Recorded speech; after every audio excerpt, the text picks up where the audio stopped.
Kesaksian Murtadin India, dari Muslim Sunni taat menjadi pendeta karena Yesus. Stay di sini di Kesaksian Luar Negeri Podcast. Namanya Peter Akbar, berasal dari India. Aku berasal dari keluarga Muslim Sunni yang taat. Ibuku aktif memperlengkapi para wanita di komunitas kami tentang ajaran iman Islam. Juga mengajar nilai-nilai Islam kepada para wanita dan anak-anak, dan mengajar membaca Quran. Di bulan Ramadan, para wanita berkumpul di rumahku untuk membaca Quran bersama-sama, dan mereka berusaha menyelesaikan pembacaan seluruh Quran dalam bulan Ramadan itu. Ini semua dilakukan untuk mendapatkan pahala. Dari keluarga seperti inilah aku berasal, keluarga yang sangat taat kepada Islam. Kakak perempuanku yang bernama Mumtaz mendapat penghargaan karena menyelesaikan pembacaan Quran ketika dia masih kanak-kanak. Dia diarak dalam pawai oleh guru-guru Islam di daerah kami sebagai tanda kebanggaan karena dia menyelesaikan pembacaan Quran di usia kanak-kanak. Kami semua tumbuh besar dengan belajar Islam, membaca Quran, dan juga membaca tafsirnya dalam bahasa Urdu. Rutinitas harian kami dimulai dengan bangun pagi dan mendengarkan ayat-ayat Quran yang dibaca ibu kami. Beginilah suasana keluarga di mana aku dibesarkan. Kemudian semua berawal dari abang tertuaku, namanya Mustafa. Di dalam Alkitab di Roma 10 ayat 20 disebutkan, "Aku telah berkenan ditemukan mereka yang tidak mencari aku. Aku telah menampakkan diri kepada mereka yang tidak menanyakan aku." Rasul Paulus mengutip perkataan Yesaya dan menceritakan tentang bangsa-bangsa bukan Yahudi yang tidak mencari Tuhan, namun Tuhan menyatakan dirinya kepada mereka. Hal inilah yang terjadi pada keluargaku. Mustafa, abangku, yang 4 tahun lebih tua dari aku, suatu hari dia sedang berjalan ke tempat lesnya untuk persiapan menghadapi ujian. Ketika dia sedang berjalan di jalan, tiba-tiba dia mendengar sebuah suara memanggil namanya Mustafa, Mustafa dalam bahasa Urdu, yang artinya, "Mustafa, Mustafa, lihatlah akulah Tuhanmu." Suara yang sama terdengar lagi untuk kedua kalinya. "Mustafa, Mustafa, lihatlah aku adalah Tuhanmu." Abangku mencari-cari sumber suara tersebut. Dia berpikir, dari mana asal suara itu? Siapa yang memanggilku? Apakah seseorang sedang mencoba bermain peta umpet denganku, bersembunyi dan memanggilku dengan mengatakan kata-kata itu? Tapi dia tidak menemukan siapapun di sana. Tidak ada satu objek pun di sekitarnya di mana seseorang bisa bersembunyi. Ketika dia mendengar suara itu untuk yang ketiga kalinya, dia menyadari bahwa suara itu datangnya dari atas. Dan tiba-tiba dia merasakan power atau kekuatan aneh seperti listrik di seluruh tubuhnya. Kemudian kekuatan itu, power itu perlahan menuntunnya ke arah sebuah gereja. Dia takut, tidak ingin pergi ke gereja itu. Untuk menghindarinya, dia mencoba pergi ke bioskop, tapi tidak bisa masuk ke dalamnya.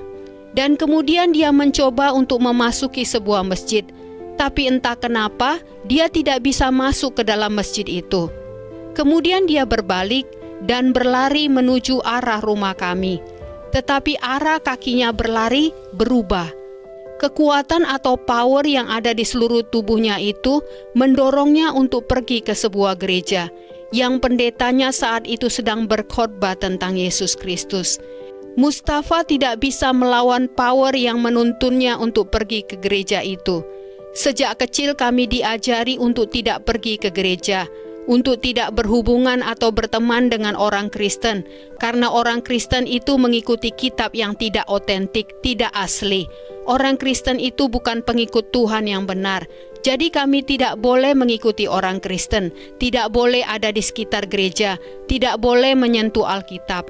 Kami sejak dulu diberitahu tentang hal-hal tersebut. Jadi sementara abangku perlahan dituntun menuju ke sebuah gereja, karena tidak dapat melawan power yang ada di seluruh tubuhnya itu, akhirnya abangku berdiri di gereja itu, mendengarkan pendeta yang sedang berkhotbah tentang Yesus Kristus. Kemudian dia mendengar suara yang sama itu lagi berkata kepadanya, "Yang berbicara kepadamu di jalan itu adalah sama dengan yang pendeta itu sedang khotbahkan." Disitulah dia tahu bahwa Yesuslah yang berbicara kepadanya di jalan itu, dan Yesus yang sama yang sedang dia dengar dari pendeta yang berkhotbah tentang Injil. Tetapi dia mempunyai banyak pertanyaan di pikirannya. Meskipun demikian, karena Injil yang dia dengar, hari itu hatinya merasa bersalah. Dan kemudian selama 7 hari berikutnya, dia tidak bisa menghapus wajah Yesus yang tersenyum, yang muncul kemanapun dia melihat. Baik ketika dia memandang ke langit, ketika dia menutup matanya, ketika dia sedang tidur, ketika dia sedang melihat ke cermin, hanya satu wajah yang dia lihat, yaitu wajah Yesus Kristus yang tersenyum. Seluruh pengalaman ini mentransformasi abangku.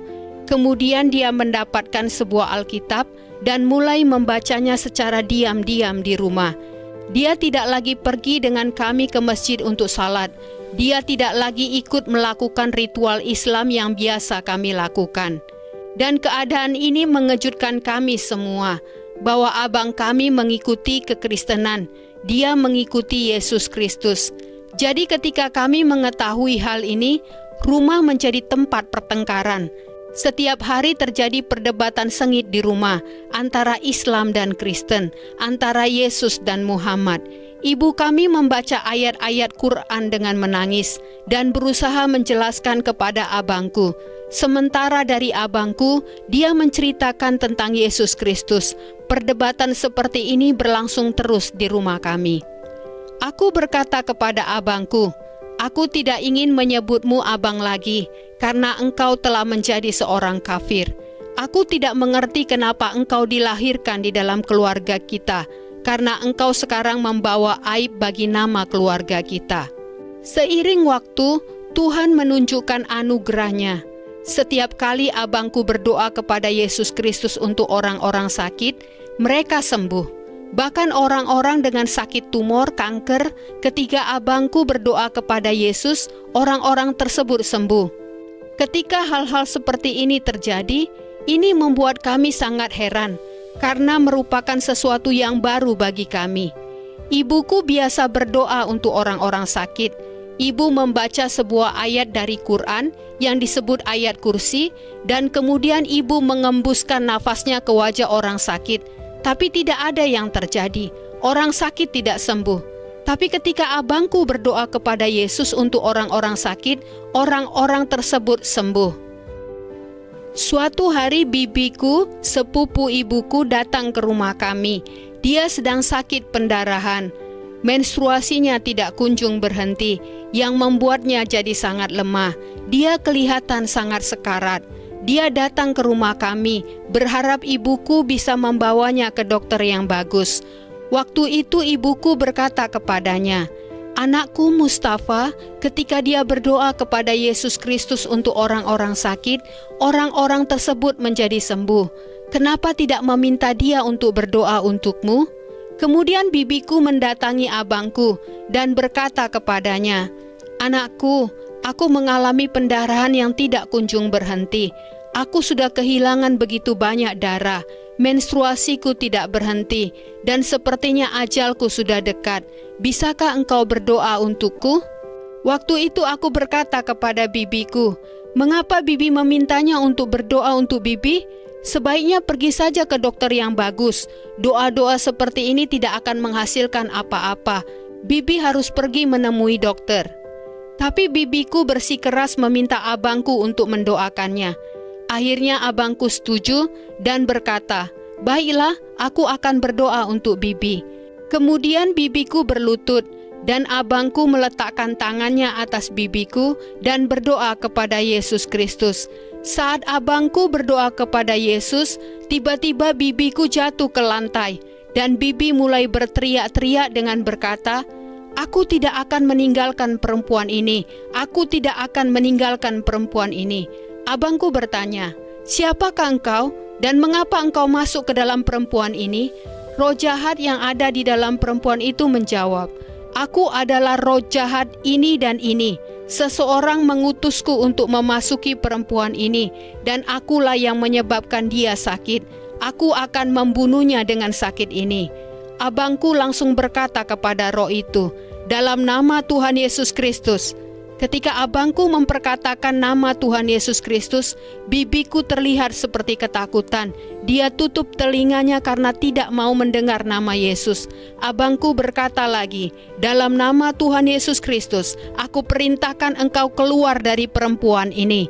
Ketika abangku berkata seperti itu, roh setan itu berkata, "Engkau telah menghancurkan rencanaku. Aku ingin membunuh perempuan ini, tapi sekarang aku harus pergi." Kemudian bibiku jatuh lagi di lantai dan pingsan. Aku ada di sana berdiri dan menyaksikan semuanya. Aku berpikir, apakah ini sebuah drama atau pertunjukan? Tapi tidak mungkin, karena bibiku seorang Muslim. Dia tidak akan pernah melakukan drama seperti ini, dan juga penyakit bibiku itu real. Dia benar-benar sekarat dan hampir mati. Saat pikiran-pikiran ini bermunculan di pikiranku, bibiku mulai sadar kembali. Aku membantu bibiku untuk bangun, dan dia bertanya-tanya kepada kami semua, "Apa yang terjadi padaku? Apa yang terjadi padaku? Kenapa pakaianku menjadi seperti ini dan rambutku acak-acakan? Apa yang terjadi padaku?" Kemudian aku bertanya pada bibiku, "Apakah bibi tidak ingat apa-apa? Apa yang tadi terjadi?" Bibi menjawab, "Tidak, yang terakhir aku ingat adalah abangmu meletakkan tangannya atasku." Kemudian aku bertanya lagi pada bibi, "Apakah bibi kenal orang ini?" Aku sebutkan nama yang roh setan tadi sebutkan. Bibi menjawab, "Ya, aku kenal dia. Dia adalah tetanggaku. 1 bulan yang lalu kami bertengkar karena batas tanah. Dia menggeser batu pembatas tanah dan menguasai sebagian tanah kami. Sejak itu aku sakit." Bibi kemudian bertanya padaku, "Kenapa engkau bertanya seperti itu?" Kami tidak menceritakan secara detail apa yang kami dengar. Tapi abangku menceritakan tentang Yesus Kristus kepada bibiku. Dan bibiku berkata kepada abangku, "Anakku, aku merasa sangat ringan, seperti bulu yang terbang di udara. Aku tidak merasakan beban itu lagi. Aku tidak merasakan penyakit itu lagi di tubuhku. Yang ada sekarang hanyalah sukacita yang meluap-luap ada di dalamku." Bibiku sangat penuh sukacita, wajahnya bersinar-sinar. Setelah mendengar tentang Yesus Kristus dari abangku, bibiku kembali ke rumahnya. Pertanyaan-pertanyaan bermunculan menggangguku. Aku berpikir, apa yang membuat Yesus Kristus sangat spesial? Mengapa setan sangat takut mendengar nama Yesus? Apa yang membedakan Yesus dari nabi-nabi lain seperti Muhammad, Ibrahim, Daud, atau Musa? Kenapa nama Muhammad tidak spesial? Apa yang membuat Isa Yesus sangat spesial? Jadi aku pun mulai membaca Perjanjian Baru. Ustadz di tempatku mengatakan ada mantra-mantra di dalam Alkitab. Jika engkau membaca Alkitab, mantra-mantra itu akan terjadi dan akan mengubahmu. Tapi saudara-saudara, aku mau mengatakan bahwa benar ada sebuah mantra di dalam Alkitab, yaitu kasih Tuhan. Ketika seseorang membaca Alkitab, orang tersebut akan memahami betapa luar biasa Tuhan mengasihi kita, betapa luar biasa Tuhan mengasihi saudara dan juga mengasihiku.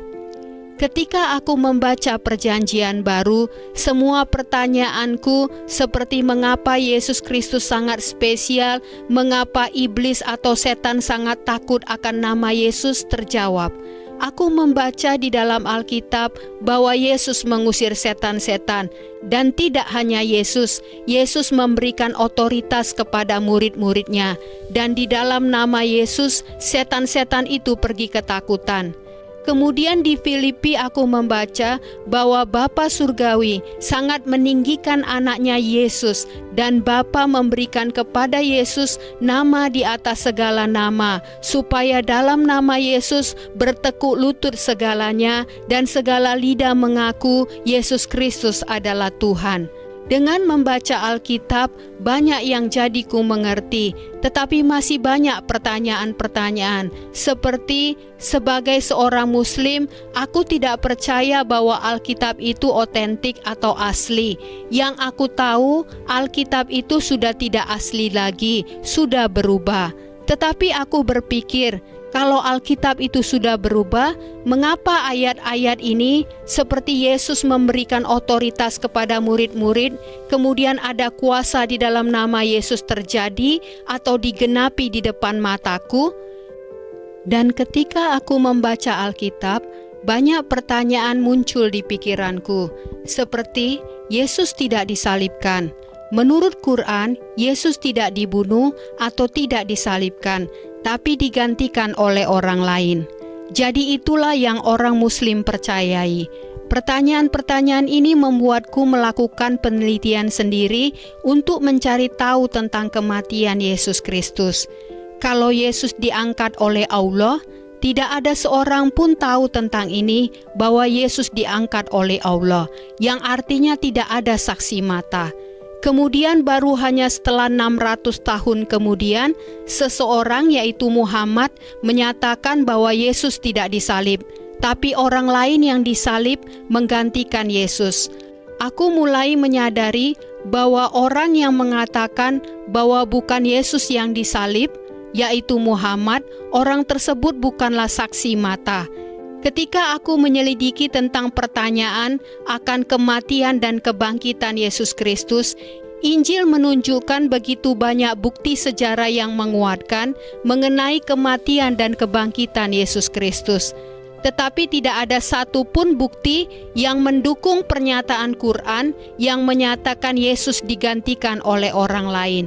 Aku pun membaca buku-buku yang ditulis oleh Simon Greenleaf dan juga melakukan penelitianku sendiri, khususnya topik tentang bukti sejarah akan kematian dan kebangkitan Yesus. Yang kutemukan adalah sejarah mendukung pandangan Alkitab, bukan pandangan Quran. Ketika aku membaca Alkitab, ada dua hal terjadi padaku. Pertama, semua pertanyaan intelektualku terjawab. Yang kedua, sebelum membaca Alkitab, hatiku penuh dengan kekosongan. Hatiku sangat kering, sangat kosong.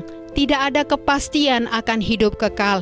Karena Muhammad sendiri pun tidak pernah punya kepastian akan hidup kekal di dalam hidupnya. Muhammad berkata, "Aku tidak tahu apa yang akan terjadi padaku atau apa yang akan terjadi padamu setelah meninggal." Jadi Muhammad sendiri tidak pernah punya keyakinan tentang itu. Tetapi di Alkitab jelas dikatakan, barang siapa percaya kepadaku tidak akan binasa, melainkan beroleh hidup kekal. Luar biasa. Yesus tidak berkata, "Aku tidak tahu apa yang akan terjadi padamu." Tetapi Yesus berkata, "Barang siapa percaya kepadaku tidak akan binasa, melainkan beroleh hidup kekal." Artinya, Yesus menjanjikan kepastian hidup kekal, bukan ketidakpastian.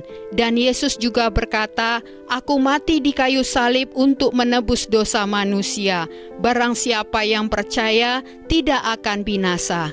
Kita lihat di sini, ini sangat berbeda dengan pernyataan Muhammad yang mengakui ketidakpastian tentang nasib setelah kematian.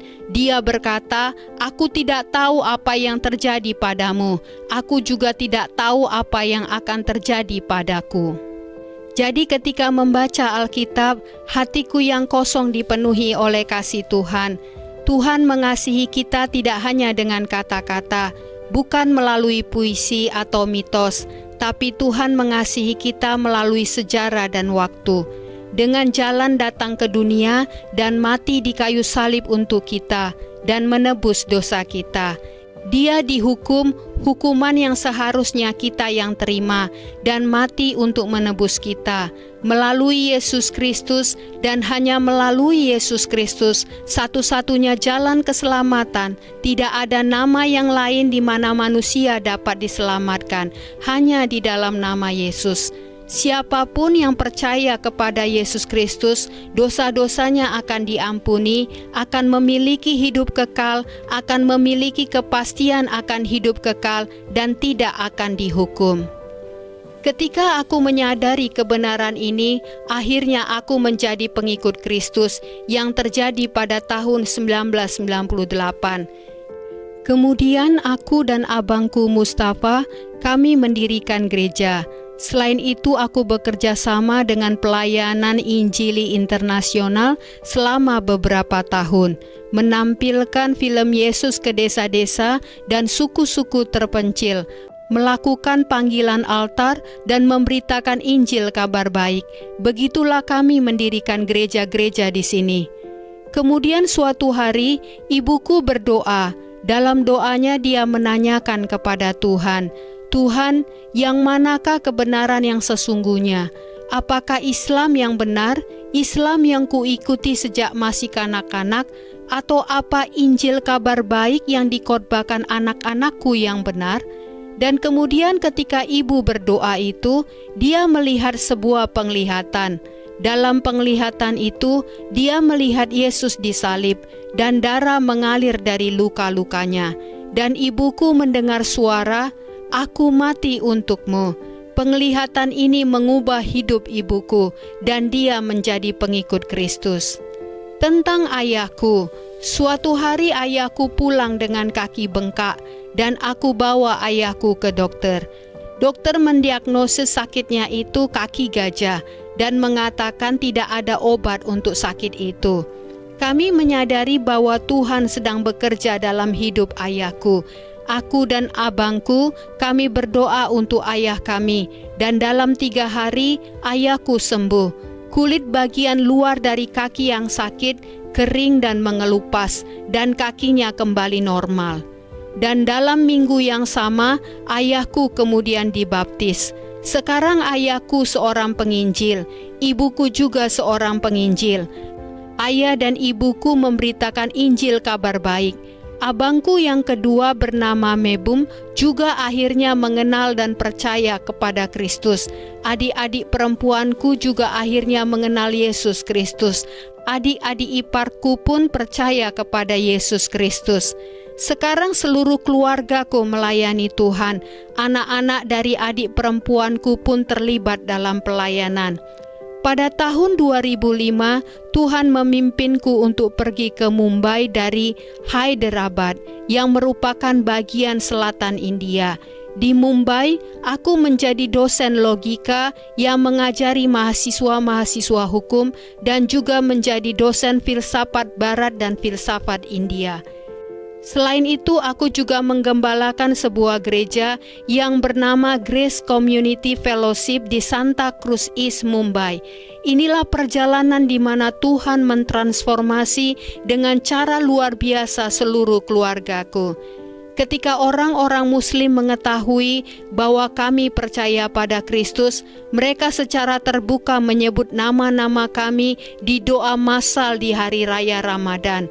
Secara terbuka mereka mengucilkan kami. Ustadz menyebutkan nama keluarga kami dan menyatakan bahwa keluarga kami sudah menjadi Kristen. Jadi tidak seorang pun boleh mengunjungi rumah kami dan tidak seorang pun boleh mengundang kami ke rumah-rumah mereka. Jika ada yang meninggal di rumah kami atau ada acara di rumah kami, tidak seorang pun boleh datang ke rumah kami. Sanak keluarga kami sendiri memutuskan hubungan dengan kami. Ketika kami berpapasan di jalan, mereka meludah di depan kami dan berjalan menjauh. Tuhan tetap bersama seluruh keluarga kami. Aku masih ingat mengucapkan ayat ini. Aku menampakkan diri kepada mereka yang tidak mencari aku. Aku menjawab mereka yang tidak bertanya kepadaku. Inilah Tuhan yang luar biasa yang sedang aku saksikan. Tuhan yang penuh anugerah, Bapa yang penuh kasih, yang menjangkau kami yang tidak mengenal Tuhan dan tidak mencari Tuhan. Anugerah Tuhan ini yang menginspirasi dan mendorongku untuk memberitakan Injil. Aku baru saja selesai menjangkau orang-orang melalui penyebaran Injil di jalan-jalan. Juga aku pergi ke mall, dan di depan mall itu aku membagikan brosur Injil ke orang-orang, dan aku berkata kepada orang-orang, brosur ini adalah kasih Tuhan padamu. Brosur ini akan menceritakan kepadamu apa yang Tuhan telah lakukan untukmu, yang menunjukkan kasih Tuhan untukmu. Aku tidak hanya mengucapkan selamat Natal kepada orang-orang, tetapi juga mengatakan brosur ini adalah pesan Tuhan untukmu di hari Natal ini.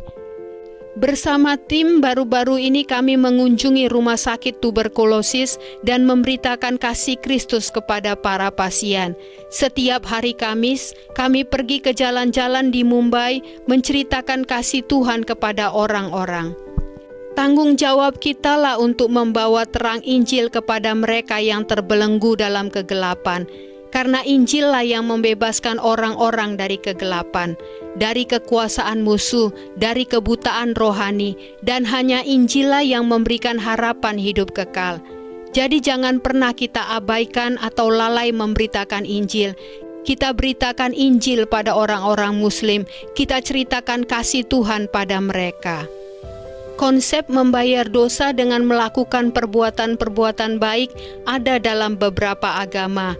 Agama-agama tersebut percaya jika mereka terus melakukan perbuatan-perbuatan baik akan membayar dosa-dosa mereka, sehingga mereka akan memiliki inkarnasi yang lebih baik setelah meninggal. Tetapi aku mau mengatakan pada saudara, agama apapun yang saudara percayai sekarang, sebagai seorang manusia, kita tidak dapat menebus dosa kita sendiri. Semua manusia adalah orang berdosa dan tidak dapat menyelamatkan diri sendiri. Dan hanya Yesus Kristus yang datang dari surga yang menjadi dosa bagi kita dan mati di kayu salib. Tanpa Yesus Kristus tidak ada penebusan atau pengampunan akan dosa-dosamu. Yesuslah satu-satunya jalan menuju pengampunan dan keselamatan. Setelah keluarga kami mengenal Kristus, beberapa sanak keluarga kami, yaitu pamanku juga telah percaya kepada Kristus. Anak-anak mereka juga percaya kepada Kristus, dan demikian juga bibiku dan seluruh keluarganya percaya kepada Kristus. Beberapa waktu lalu aku pernah mengadakan seminar tentang memberitakan Injil kepada orang-orang Muslim. Di sana kulihat sangat banyak pendeta yang dulunya Muslim mengikuti seminar itu. Ternyata kemudian aku baru tahu bahwa mereka semua adalah saudara-saudara jauhku yang kini melayani Tuhan. Aku juga menyaksikan banyak Muslim yang mengenal dan percaya kepada Kristus. Seorang brother yang sekarang melayani bersama denganku juga percaya kepada Kristus. Namanya Samir Hussein, dan juga ada beberapa anggota gereja yang memiliki latar belakang Muslim yang sudah percaya kepada Kristus. Jadi aku melihat bukti-bukti Tuhan sedang bekerja dalam hidup orang-orang Muslim. Aku adalah salah satu buktinya. Puji Tuhan, sampai bertemu di episode berikutnya. Tuhan Yesus selalu bersama, melindungi dan memberkati kita semua. Amin.